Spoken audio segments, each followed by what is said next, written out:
Bonsoir à tous. Dans l'actualité ce soir, coup de tonnerre dans l'affaire Erignac. La condamnation d'Ivan Colonna pour l'assassinat du préfet est annulée. La Cour de cassation évoque un vice de procédure. Il y aura un nouveau procès. Tout ça pour ça, côte à côte, face aux députés, Raymond Domenech et Jean-Pierre Escalette ont été entendus pendant 2 heures à huis clos. Une audition intéressante, mais sans révélation, d'après les élus présents. La tempête politique dans l'affaire Woerth-Bettencourt, la gauche qui dénonce un conflit d'intérêts pilonne le ministre. Nicolas Sarkozy demande au gouvernement de monter au créneau pour le défendre et récuse toute idée de démission d'Éric Woerth. Il annonce un remaniement en octobre. Un pas de plus vers une rigueur qui ne dit pas son nom. François Baroin annonce la suppression de 100 000 nouveaux postes de fonctionnaires et une réduction plus forte des niches fiscales, 10 milliards d'économies dans les dépenses. À quelle niche et à quel rythme? Le ministre du Budget est notre invité. Bonsoir et à tout à l'heure. Le bon démarrage des soldes d'été, forte affluence dans les grandes villes. Notre enquête ce soir, s'habiller français à prix raisonnable, est-ce possible? C'est le dossier de cette édition. Et puis les premières grosses chaleurs, 30 degrés à Paris, 34 à Montpellier. Demain il fera encore plus lourd. Reportage tout à l'heure. Bienvenue dans ce journal. D'abord donc ce coup de théâtre, 12 ans après l'assassinat du préfet Claude Erignac. La condamnation d'Ivan Colonna est annulée par la Cour de cassation. Tout est à refaire. Ça n'est pas une décision sur le fond, mais sur la forme. Zinzine Boudaoud, Yann Moine. Les avocats d'Ivan Colonna ne cachent pas leur joie. Le berger de Cargèse a droit à un nouveau procès, le 3e. La Cour de cassation le reconnaît. Il y a eu un vice de procédure lors de son procès en appel de mars 2009. Ce procès ne s'était pas passé de façon équitable, dans le respect strict des droits de la défense. Et c'est donc avec raison que la Cour de cassation a décidé de rendre à néant la décision de la Cour d'assises d'appel de Paris qui avait condamné Ivan Colonna. Cette décision favorable à Ivan Colonna ne paraît pas décourager la famille Erignac. On revient maintenant une 3e fois sur cette procédure. Bon, eh bien, il faut revenir une 3e fois. La procédure se poursuivra. C'est regrettable, mais c'est comme ça. Ce rebondissement judiciaire réjouit les proches d'Ivan Colonna qui avaient été reconnus coupables au terme de 2 procès de l'assassinat du préfet de Corse, Claude Erignac. Nous, ce qu'on attend, c'est sa libération, puisque de toute façon, il est innocent et que l'issue ne peut être que celle-là. Voilà. Mais simplement, on est lucide, on reste lucide et puis conscient qu'on a affaire à... On est dans une affaire d'État. Ivan Colonna a toujours nié être le tireur du commando qui a assassiné le préfet Erignac le 6 février 1998 à Ajaccio. Mais quand les enquêteurs s'apprêtent à l'arrêter, le berger corse, sympathisant de la cause nationaliste, prend le maquis. Ivan Colonna devient alors l'homme le plus recherché du pays. Sa cavale se termine 4 ans plus tard dans cette bergerie en Corse. Arrêté, l'assassin présumé du préfet Erignac est transféré à Paris. Contre lui, aucune preuve matérielle, mais des accusations de la plupart de ses complices présumés qui se rétracteront après être passés aux aveux. Ivan Colonna est condamné à perpétuité en décembre 2007, peine confirmée en appel 2 ans plus tard. Fait rarissime dans un communiqué, la garde des Sceaux apporte ce soir son soutien à la famille du préfet assassiné. Et avant de retrouver Dominique Verdaillan pour tenter de mieux comprendre, je vous propose d'écouter la réaction de Madame Erignac, la veuve du préfet. C'était tout à l'heure, en fin d'après-midi. Je suis émue, je ne peux pas vous dire, c'est... Oui. J'ai du mal à me redire qu'il faudra recommencer parce que je ne comprends pas bien pourquoi. Et la chose principale quand même est que mon mari a été assassiné et que quand même 2 fois il y a eu un jugement et il y a eu une condamnation. Alors voilà, je ne comprends pas pourquoi enfin voilà, je ne comprends pas. Je vais avec mes enfants. Là, je suis un peu abattue, mais au fond de moi-même, je vais me battre et nous irons tous les 3 jusqu'au bout, comme on l'a déjà fait. Il faut qu'on retrouve nos forces avant. Bonsoir Dominique Verdaillan, vous êtes en direct au Palais de Justice de Paris. Les vices de forme évoqués suffisent-ils à expliquer cette décision ou faut-il y voir autre chose? Écoutez, oserais-je vous dire qu'il s'agit là d'une demi-surprise. Souvenez-vous, au printemps 2009, le procès d'Ivan Colonna avait été émaillé d'incidents, une ambiance électrique délétère, une guerre de tranchées entre les avocats de la défense et le président de la cour d'assises accusé de partialité. Souvenez-vous aussi, Ivan Colonna avait quitté le box, aussitôt suivi par ses 5 avocats, tout simplement parce que la cour d'assises spéciale, par 2 fois, lui avait refusé une reconstitution dans les rues d'Ajaccio. Résultat, un procès chaotique, un verdict controversé. Alors, la Cour de cassation a sanctionné ce procès, mais sur un problème de procédure, cela n'innocente pas Ivan Colonna. Certes, ce soir, il redevient présumé innocent. Certes, il va pouvoir faire une demande de remise en liberté, mais il a surtout obtenu un 3e procès qui sera, lui, forcément, et qui devra être forcément exemplaire. Dominique Verdaillan au Palais de Justice de Paris. Merci Dominique, voilà ce que l'on pouvait dire ce soir sur ce dossier. C'est sans doute l'image du jour, le sélectionneur et le président de la fédération, Raymond Domenech et Jean-Pierre Escalette, côte à côte face aux députés, comme pour une affaire d'État. C'était donc tout à l'heure à l'Assemblée, dans une immense cohue. L'audition a été très attendue après le fiasco de la France au mondial. Antoine Gaveau, Lorraine Christophe-Lourd. C'est la ruée dans la salle d'audience de l'Assemblée nationale. Face aux caméras, Raymond Domenech et Jean-Pierre Escalette. L'un est très occupé avec son portable, l'autre semble presque égaré. Ils sont auditionnés par la Commission des affaires culturelles pour tenter d'expliquer la débâcle française à la Coupe du Monde. Quelques minutes de flash et terminé. On filme plus, s'il vous plaît. Sujet trop sensible, la fédération a demandé le huis clos. Les journalistes sortent de la salle.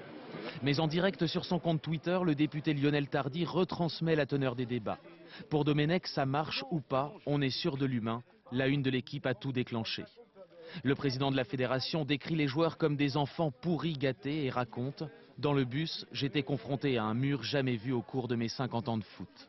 Après l'audition, les députés sont déçus par ce qui a été dit. Domenech, là-dessus, n'a pas redressé son image puisqu'il refuse de regretter, de s'excuser dans ce qu'on lui a reproché. Est-ce que vous avez appris des choses différentes par rapport à la situation dans le vestiaire ? Non, mais dans le vestiaire. Mais non, rien. Mais il nous a dit que vous aviez tout dit, alors puisque c'était de votre faute.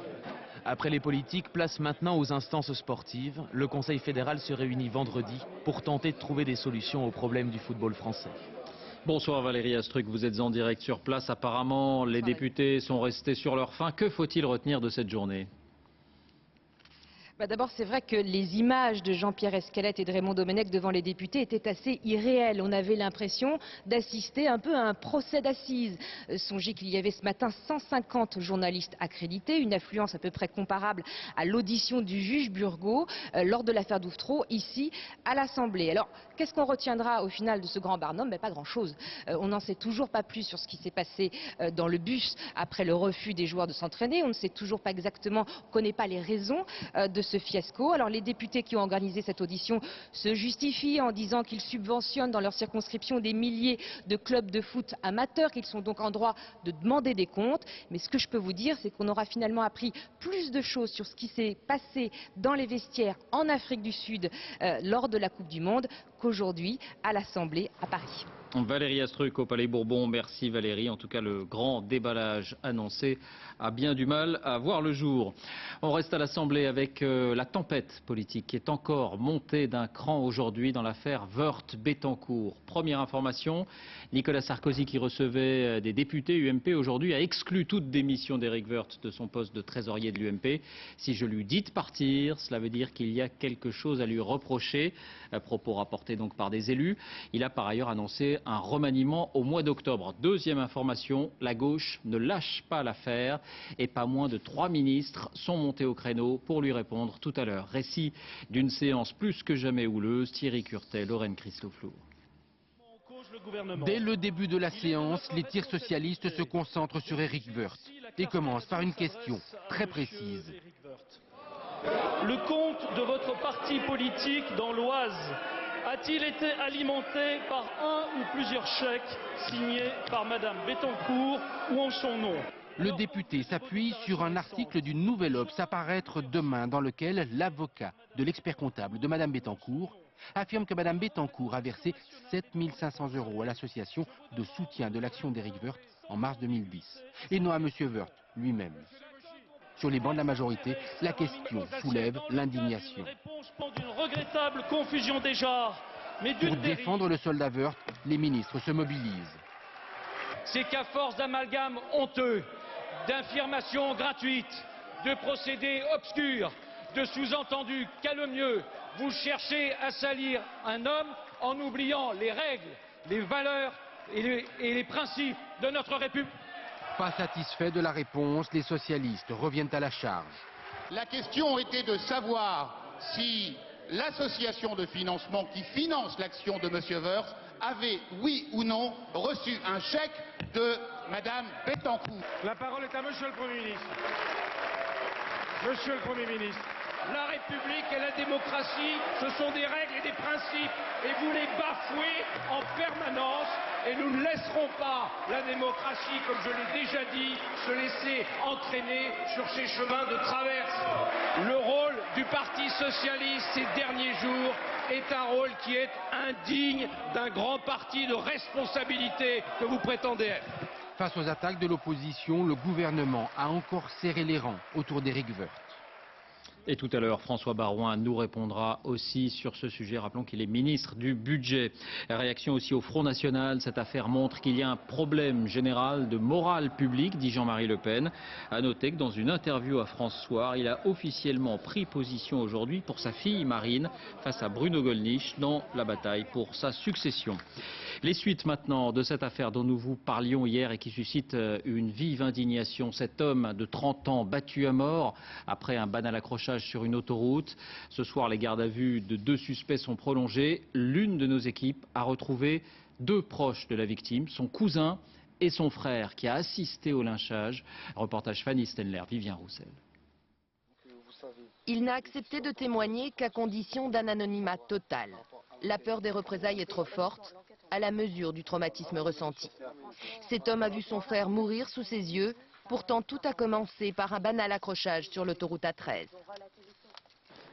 Tout simplement, nous on a essayé de faire un constat. Comme les gens normaux, on achète des voitures, on les assure, on paye des assurances tous les mois. Donc on fait des constats. Le monsieur n'a pas voulu faire de constat. Tout de suite, ils ont vu qu'on appelait la police et ça a appelé du renfort. Et puis, ils sont venus comme des sauvages, comme des bêtes, comme des animaux. On leur a dit on partait en vacances, on n'a pas besoin de ça, il y a ma mère, s'il vous plaît, je vous en prie. Après c'était des mots que je peux pas vous dire là comme ça, mais c'était dur. C'était dur comment ils nous répondaient, comment ils répondaient devant ma mère. C'était très très dur. Et malgré ça on est resté calme. Malgré les mots durs qu'ils nous disaient, on est resté calme. On a essayé d'arranger les choses parce qu'il y avait ma mère, je voulais pas qu'elle voie tout ça, je voulais pas qu'elle voie une bagarre ma mère. J'ai jamais voulu qu'elle voie une bagarre ma mère. Ces images-là, ils les oublieront jamais, c'était un film d'horreur, c'était de la boucherie, c'était vraiment... Alors on va vous tuer, vous êtes morts. S'ils auraient pu tuer ma mère, ils l'auraient fait, je pense. Et ma belle-sœur avec. Mais on a tout fait pour pas qu'ils la tuent. Ils ont failli le faire. À ses côtés, sa famille en deuil, à ce cri du cœur. Il faut que ça cesse dans les banlieues. Je parle aux jeunes, à tous les jeunes, je pense. Réfléchissez, il y a de l'avenir, vous avez du penser. Arrêtez tout ça, s'il vous plaît. Donnez une autre image, s'il vous plaît. Arrêtez toute cette violence, cette barbarie pour rien. Aujourd'hui, on est là, on pleure. La victime s'est mariée l'année dernière. Elle travaillait depuis 5 ans dans cette imprimerie.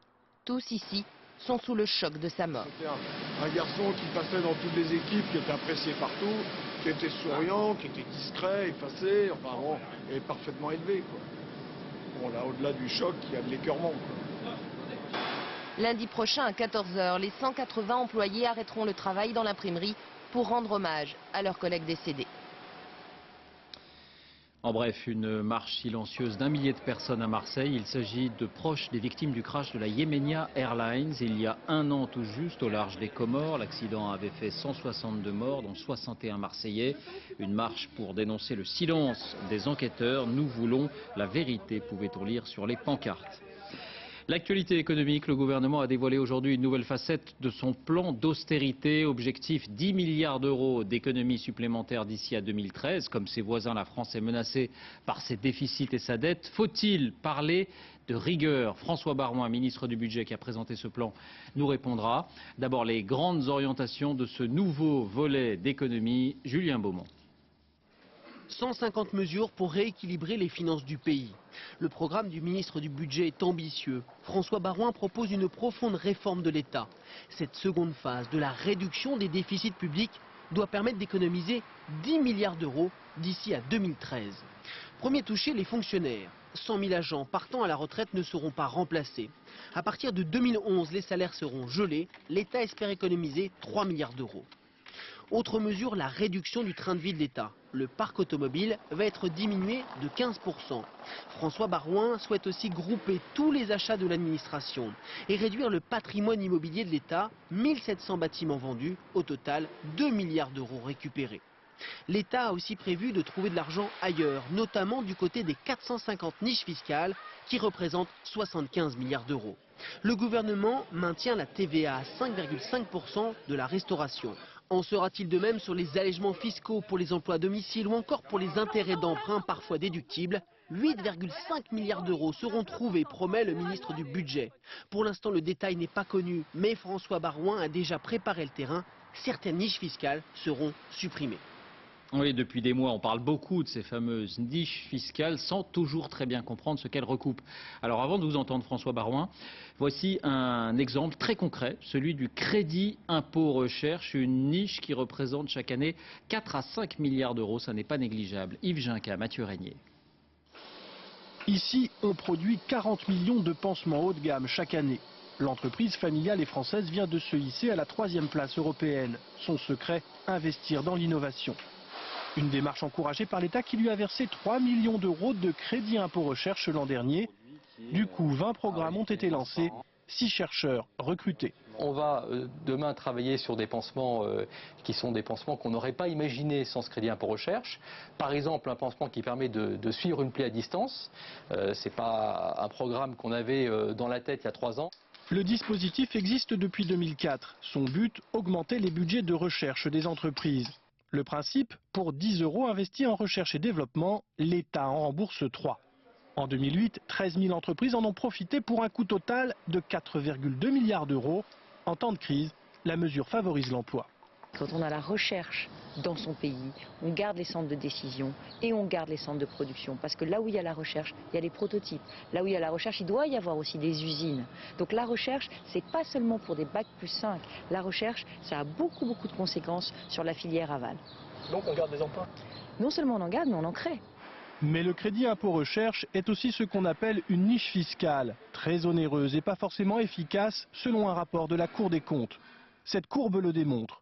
Alors que les dépenses de recherche et développement sont censées croître chaque année, en fait, elles augmentent à peine. Autre critique, le tiers du crédit impôt recherche est capté par des multinationales comme Sanofi Aventis. Un groupe pharmaceutique largement bénéficiaire, mais qui ferme 4 centres de recherche en France et supprime 1300 postes de chercheurs. Des entreprises comme Sanofi Aventis qui fait 8,5 milliards d'euros de profit. Pourquoi lui donner 100 millions en plus supplémentaires? Ces 100 millions là vont servir à payer des indemnités de licenciement ou vont aller directement dans la poche des actionnaires sous forme de dividendes? C'est complètement ahurissant. Hors caméra, la direction du groupe précise que si le crédit impôt recherche est important, il n'est pas décisif dans le choix d'investir ou non en France. Dernier point noir, pour les agents des impôts, le dispositif est difficile à contrôler. Ces derniers assurent ne pas disposer des compétences scientifiques nécessaires pour valider les projets de recherche. On a du mal à contrôler et on ne sait pas si ce crédit impôt recherche peut être efficace ou pas. On a l'impression que la raison d'être du crédit impôt recherche, c'est d'abord de déguiser une baisse de l'impôt sur les sociétés plutôt que d'aider à la recherche. Une mission d'évaluation voulue par le gouvernement est en cours. Objectif, limiter les abus. Les résultats seront connus à la rentrée. Alors François Baroin, est-ce que le gouvernement s'apprête à supprimer tout simplement certaines de ces niches ou à les raboter dans leur ensemble de 10 à 15% pour arriver au résultat voulu? Les deux. On va faire du rabot sur un volume pour les niches fiscales. Une niche, c'est quoi? C'est une dépense de l'État, c'est pour financer des politiques publiques. C'est un moyen différent de donner une subvention. Mais c'est un outil aussi de recette pour les caisses de l'État. Donc on va raboter à hauteur de 10%. C'est peut-être Vous savez lesquels? Sur les 10%, oui. On aura un volume à peu près de 15 milliards sur ces 75 milliards. Donc 10% sur 15 milliards, vous voyez ce que ça peut rapporter. Je ne vous donnerai pas le nom du prix Nobel qui nous a proposé cette solution. Ce n'est pas la méthode, c'est sûr, la plus poussée, mais c'est la plus juste.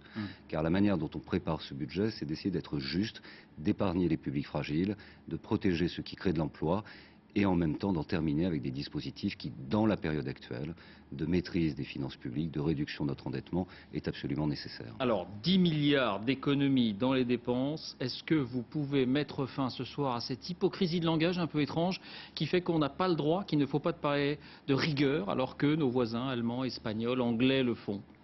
Est-ce que c'est la rigueur? Est-ce qu'on peut le dire? Enfin, moi, je n'ai absolument aucun problème avec ce terme, ça n'est pas un gros mot. C'est même un mot relativement vertueux dans l'inconscient des Français. Donc vous l'assumez ce soir? J'assume le sens rigoureux dans le sens méthodique, précis, minutieux. J'assume le sens rigoureux dans le sens que tous les Français comprennent. Mais vous ne dites on ne pas vit rigueur. pas au-dessus de nos moyens. Pourquoi on ne le dit pas?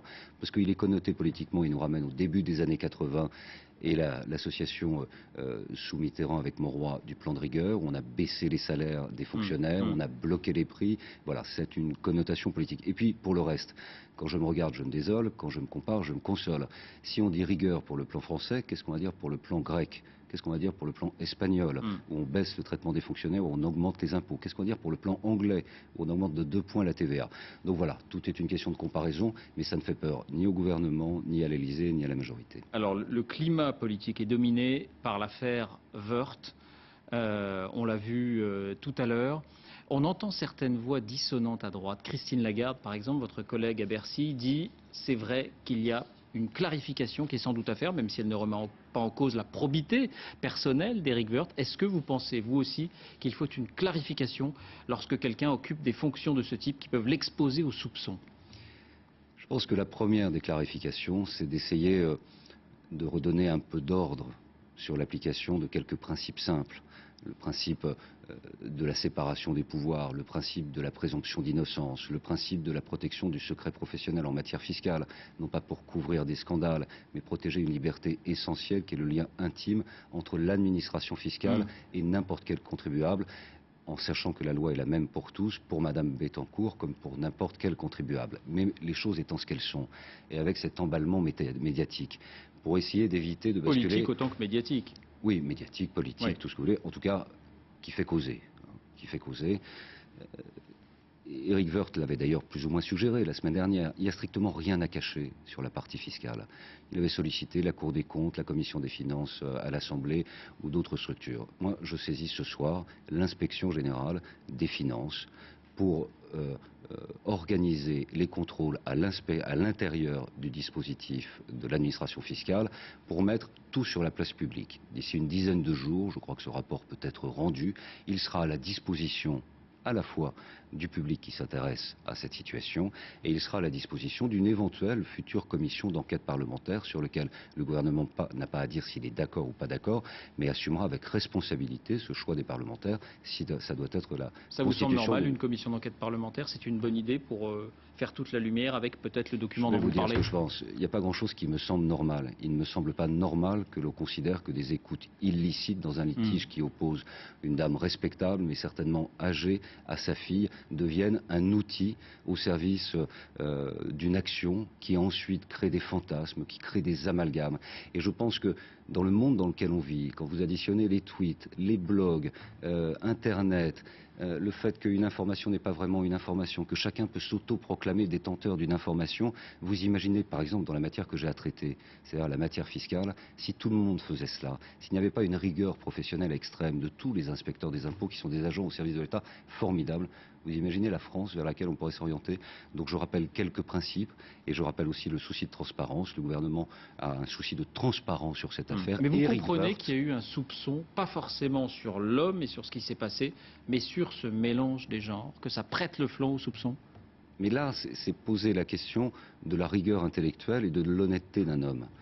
Éric Woerth, il était trésorier de l'UMP avant même que Nicolas Sarkozy ne le nomme. C'est Alain Juppé qui l'a placé à la tête de l'UMP, de la trésorerie de l'UMP, dans le cadre aujourd'hui du financement de la vie politique. Elle est encadré. Les temps d'hier, les turpitudes d'hier, c'est terminé. C'est un financement qui est clair. Les entreprises ne peuvent plus financer. Les particuliers le peuvent. Ceux qui ont des moyens peuvent aller jusqu'à un plafond de 7 500 €. Tout ça est d'une très grande transparence. Il a été confirmé dans cette mission du fait justement de ses qualités d'intégrité. Donc à la question, est-ce qu'il y a un mélange des genres? Il faut poser la question de savoir si on est capable, avec beaucoup de rigueur, de mener à bien des missions de nature différente, mais qui font respecter une idée simple. La démocratie n'a pas de prix, mais elle a un coût. Les partis ont besoin de vivre. Et la transparence sur la question d'actualité, elle est aujourd'hui sur la table. Et la saisie de l'IGF, plus le travail des parlementaires, devrait, de ce point de vue, en terminer avec une partie de cette histoire. C'est l'information que vous nous donnez ce soir, donc la saisie de l'Inspection Générale des Finances. Merci François Baroin d'avoir accepté notre invitation. Il est 20h23, restez avec nous. À suivre, embouteillage et file d'attente, les soldes d'été ont bien démarré. Notre enquête ce soir, s'habiller français à prix raisonnable, est-ce possible? C'est le dossier de cette édition. Vous avez eu chaud aujourd'hui, eh bien vous n'êtes pas seul. 30 degrés à Paris, 34 à Montpellier. Demain, il fera encore plus lourd. Reportage dans un instant. Et puis, la découverte qui bouleverse la carte du vivant. L'apparition des organismes complexes multicellulaires est bien plus ancienne que prévu. 2 milliards d'années, on verra ce que cela signifie. D'abord, donc, c'est parti pour les soldes. Grosse affluence d'après les commerçants, notamment parce qu'avec le soleil, les achats de maillots et de vêtements d'été se font sans tarder. Image ici des grands magasins à Paris. Question maintenant, qui se préoccupe des étiquettes? Regardez ces chiffres, peu connus et très impressionnants. Il y a 40 ans, 95% des textiles étaient fabriqués en France. Aujourd'hui, ce taux est tombé à 5%. La mondialisation, bien sûr, est passée par là. Alors, pour les puristes, peut-on encore acheter des vêtements de fabrication française et à quel prix? C'est le dossier de cette édition. Il est signé Caroline Thébault, Antoine Morel. Il y a ce que tout le monde regarde, le prix, la démarque. Et puis il y a les critères des connaisseurs, plus discrets, comme la provenance du vêtement. Il y a des destinations que je boycotte un petit peu, donc voilà. Par exemple, la ligne China. Un article fabriqué en France. Ça vous surprend? Oui, parce qu'il n'y a pas beaucoup d'articles qui sont fabriqués en France maintenant. Cette chaîne de prêt-à-porter dit ainsi produire un tiers de sa collection dans l'Hexagone. Cette petite robe, par exemple. C'est ici, en banlieue parisienne, qu'elle est née. Michel Toudounjian crée des vêtements pour 10 grandes enseignes. Du Made in France, même si ce n'est pas toujours à 100%. Bien sûr, la fabrication, elle est 100% française, hein, tricotage, montage et tout.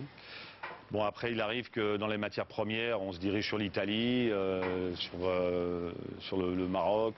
Le tissage se fait à quelques mètres de son atelier. Une production qu'il veut locale, même si elle coûte, dit-il, 4 fois plus cher qu'en Asie. Le salaire en Asie, je sais pas, il doit être de 100 € ou 150 € par mois. Ici, c'est 1500, donc tout ça, c'est imbutable. Donc l'écart se creuse et voilà, donc la différence de prix est énorme. Malgré tout, ces robes restent à un prix compétitif, 39 € en solde, car le magasin prendra moins de marge sur ces modèles que sur ceux importés. L'intérêt, c'est que les fabricants français sont plus réactifs. Bienvenue au cœur des Vosges, au royaume de la chaussette française. Aucune délocalisation en 15 ans, mais des investissements pour talonner la concurrence.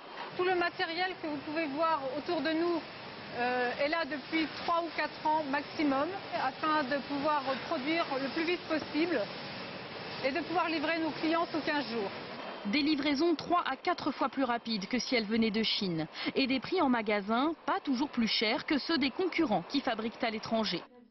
6,90 € pour cette paire. Pour ce chaussé français, cette chef d'entreprise a choisi de mettre un pied dans le luxe et les nouvelles technologies. C'est un scanner canadien qui permet de prendre l'acquisition en 3D. Des chaussures sur mesure de 150 à 929 €. Le haut de gamme, un créneau qui lui a permis de créer près de Tours 10 emplois en 6 mois. J'ai chauffé sur forme, passé 2 fois au four. Je pense qu'on ne peut pas faire mieux. Car le luxe, c'est l'atout de la France. Pour avoir voyagé durant mes précédents postes, je sais qu'effectivement en France, on a une réelle valeur ajoutée en termes de fabrication de qualité, on a une culture qualité. Le lieu de fabrication n'est pas obligatoire sur les étiquettes. Beaucoup de fournisseurs militent pour qu'il apparaisse, pour mieux sensibiliser le consommateur. En bref, le soulagement pour le constructeur automobile Heuliez. Il y aura bien un repreneur. Le tribunal de commerce de Niort a choisi un tandem franco-allemand. L'État apportera aussi 10 millions d'euros. Ségolène Royal, ici à l'image, présidente de la région Poitou-Charentes. On avait fait, vous le savez, l'un de ses combats. Et puis toujours dans l'actualité sociale, la production va reprendre à la raffinerie Total de Dunkerque. Décision du tribunal qui estime que la fermeture de l'activité raffinage décidée par le groupe ne présentait pas des garanties d'information des représentants du personnel. Il a fait chaud, très chaud aujourd'hui en France, jusqu'à 34 degrés, je vous le disais, à Montpellier. Et ça ne fait que commencer. Il faut s'attendre à des 36 ou 37 degrés demain. Reportage Florence Bouquilla, Marie Cros, avec notre bureau à Montpellier. À Nîmes, dans le Gard, la chaleur, on sait comment la prendre. Dans la journée, je vis avec les volets fermés, nous vivons avec les volets fermés, simplement. Et la nuit avec les volets ouverts. Le soir pour s'endormir, c'est pas évident. Voilà. Sinon, dans la journée, on trouve des astuces. Voilà. Les jardins de la fontaine, la plage, la piscine, les brumisateurs.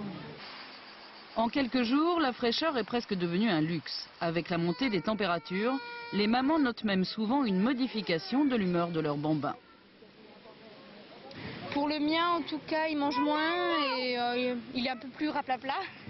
Aïe. Autre catégorie de population pour qui le brusque changement de température est difficile à supporter, les personnes âgées. Subitement, c'est la grosse chaleur. Alors là, ça fatigue. Une fatigue d'autant plus intense que la chaleur s'installe durablement. Dans cet hôpital parisien, le personnel a été formé à la prise en charge des patients les plus exposés. Cet homme a déjà eu 2 infarctus et pour lui, les températures extrêmes sont dangereuses. Oui. Dès qu'il fait chaud, je suis plus essoufflé. Vous êtes plus essoufflé parce que votre cœur il a besoin de battre un peu plus vite pour rafraîchir le corps. Suite à la canicule meurtrière de 2003, l'hôpital a été aménagé. Nous avons des locaux soit climatisés, soit rafraîchis. Et les patients, si jamais ils ont un coup de chaleur, on va les maintenir effectivement dans une pièce rafraîchie, à l'ombre, les réhydrater. Océan, crème solaire, sur cette plage landaise, la chaleur, on veut avant tout en profiter.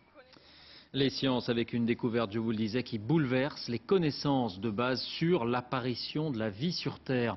On croyait jusqu'à présent que les premiers organismes complexes, multicellulaires, étaient apparus il y a 600 millions d'années. Eh bien, on s'était trompé d'1,5 milliard d'années. Explication Sophie Mézel avec notre bureau à Poitiers.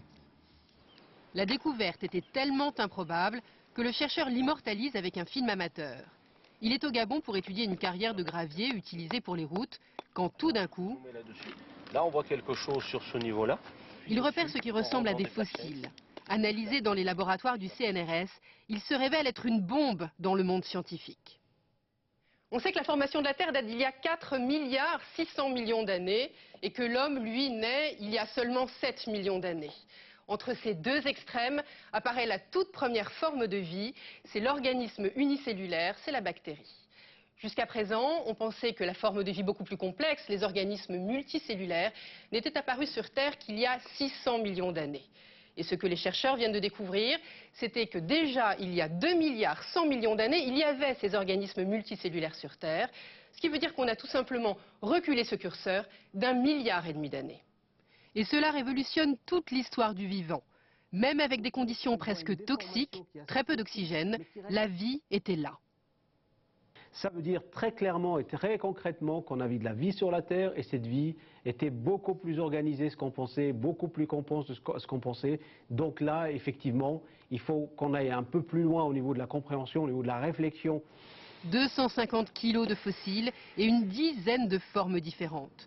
On sait que ces organismes vivaient dans l'océan par 40 mètres de fond, mais on ignore encore s'il s'agit de plantes ou d'animaux.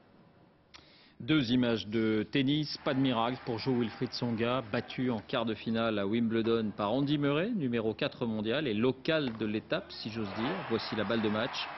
L'autre fait marquant du jour, c'est l'élimination du sextuple vainqueur Roger Federer, sorti par le Tchèque Berdych en 4-7.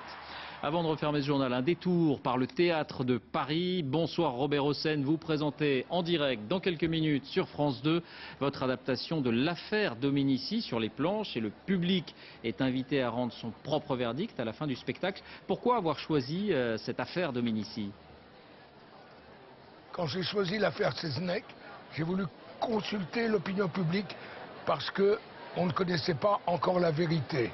Et aujourd'hui, avec l'affaire Dominici, c'est le procès d'un clan. Le clan Dominici, un procès impitoyable, c'est vrai. Et je voulais consulter à nouveau l'opinion publique. Pourquoi? Parce que l'affaire n'est toujours pas résolue. Et nous assistons au procès de Gaston Dominici, de toute sa famille, de tous les témoins. Et c'est vraiment un procès ahurissant et extrêmement violent, dont on essaye d'y voir clair, puisque c'est vous qui êtes appelé à voter coupable ou non coupable avec les jetons au théâtre, je parle, qu'on a reçus, et les autres, le téléspectateur, comme ils le souhaitent. On leur a mis conscience dans le plus grand anonymat, mais c'est très très très passionnant parce que c'est comme un suspense et ça ne m'a intéressé que parce que l'affaire n'est à ce jour encore pas résolue et vous allez apprendre dans quelles circonstances. Voilà, je suis ravi, touché et je souhaite aux téléspectateurs d'essayer de trouver l'énigme et de découvrir la vérité qui sera inscrite à la fin. Et là, nous assisterons moi-même à votre jugement, comme on le fait tous les soirs au théâtre, dans la salle avec les spectateurs. C'est en direct et on vous retrouve dans quelques instants. Merci Robert Hossein. C'est du théâtre, c'est du grand spectacle et c'est du suspense aussi donc, avec ce vote du public à la fin. Fin de cette édition, je vous en rappelle l'un des principaux titres, la tempête politique dans l'affaire Woerth-Bettencourt, la gauche qui dénonce un conflit d'intérêts pilonne le ministre. Tout à l'heure, sur ce plateau, l'actuel ministre du Budget, François Baroin, nous annonçait qu'il va saisir l'inspection générale des finances pour faire toute la lumière sur les dossiers fiscaux Bettencourt, un rapport qui sera rendu dans une dizaine de jours. Merci à vous tous. Tout de suite la météo, Laurent Romeshko qui nous conseille cette fois carrément la crème solaire. 20h35, l'affaire Dominici donc. 22h30, Frédéric Lopez sème la panique dans l'oreillette. À demain.